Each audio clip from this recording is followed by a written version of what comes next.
আজকের ভোট হওয়া 7 কেন্দ্রের মধ্যে অন্যতম গুরুত্বপূর্ণ কেন্দ্র হলো বনগাঁ। উত্তর 24 পরগনার বনগাঁ বিজেপির দখলে রয়েছে। একটা সময় কপিল কৃষ্ণ ঠাকুর, তার মৃত্যুতে মমতা বালা ঠাকুর, কিন্তু 2019-এ দেখা গেল শান্তনু ঠাকুর, ঠাকুর পরিবারেরই সদস্য শান্তনু ঠাকুর, তিনি জয়লাভ করলেন, এই বনগাঁ কেন্দ্র দখল করলেন।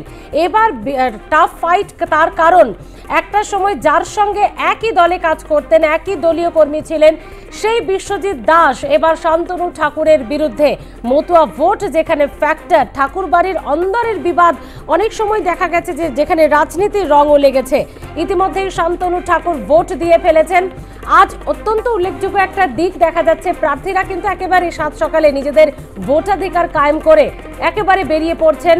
তারা এলাকা সরেজমিনে খতিয়ে দেখতে, তাদের লোকসভা কেন্দ্র সরেজমিনে খতিয়ে দেখতে, যেমনটা আমরা দেখছি। আমরা কথা বলবো আমাদের প্রতিনিধির সঙ্গে, তবে তার আগে যে ছবিটা বর্ণনা করব, শান্তনু ঠাকুর বিজেপি প্রার্থী এবং 2019-এর বিদায়ী সাংসদ, তিনি এবার দাঁড়িয়েছেন বিজেপি টিকিটে। দল তাকেই আবার ভরসা করেছে, যিনি সিএ নিয়ে এই রাজ্যে সব থেকে বেশি গলা ফাটিয়েছেন, যিনি প্রথম বলেছিলেন যে আগামী এক সপ্তাহের মধ্যে সিএ কার্যকর হবে।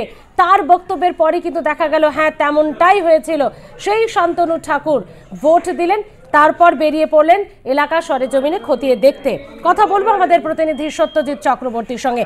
সত্যজিৎ, আজকে একটা সকাল থেকে ভালো দিক দেখা যাচ্ছে, প্রার্থীরা প্রথমে ভোট দিয়ে তারপর তাদের এলাকা লোকসভা কেন্দ্র পরিদর্শনে বেরোচ্ছেন। শান্তনু ঠাকুরের ক্ষেত্রেও নিশ্চয়ই সেটাই। একদমই ঠিকই। দেখো, শুধু শান্তনু ঠাকুর নয়, তুমি জানো বনগাঁ লোকসভা কেন্দ্র এবং এই লোকসভা কেন্দ্রের কিন্তু শান্তনু ঠাকুর বিদায়ী কেন্দ্র জাজ প্রতিমন্ত্রী, এবং সকালবেলা তার বাড়ির পার্শ্ববর্তী এলাকায় যে বুথ আছে সেখানে তিনি সাংসদ ভোট দেন। ভোট দেওয়ার পর তিনি কিন্তু বেরিয়ে পড়েন, এবং যেটা জানা যাচ্ছে যে তিনি কিন্তু বয়স পুজোর দিকে যাচ্ছেন, এমনটা আর কি তিনি জানিয়েছেন, এবং ভোট দিয়ে তিনি বেরিয়ে যান। আমাকে বলে রাখি যে দুটো জায়গা কিন্তু বেশ গুরুত্বপূর্ণ এই বনগাঁ লোকসভা কেন্দ্রে। একটা হচ্ছে নদিয়া জেলার আর কি, যেটা কল্যাণীর মধ্যে পড়ে গয়েশপুর এলাকা, এবং অন্য আরেকটা হচ্ছে স্বরূপনগর, যেটা বসিরহাটের মধ্যে পড়ে, অর্থাৎ বসিরহাট মহকুমার মধ্যে পড়ে।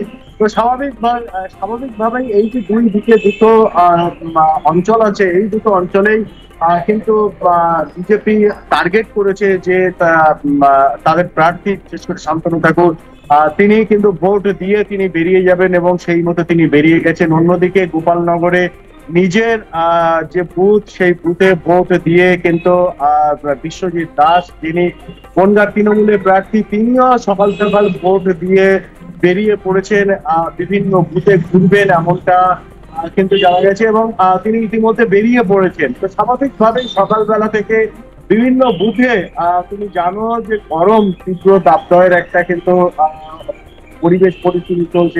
তার মধ্যে ভোটারদের একটা দীর্ঘ লাইন দেখা গেছে, এবং শান্তিপূর্ণভাবে ভোট দিচ্ছেন।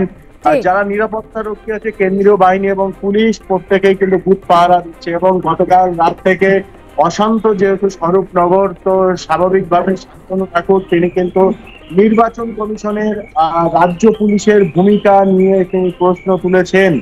তো শুধু তাই নয়, নির্বাচন কমিশনে তিনি কিন্তু অভিযোগ জানিয়েছেন বেশ কিছু জায়গায় তাদের কর্মীদের মারধর করা হয়েছে,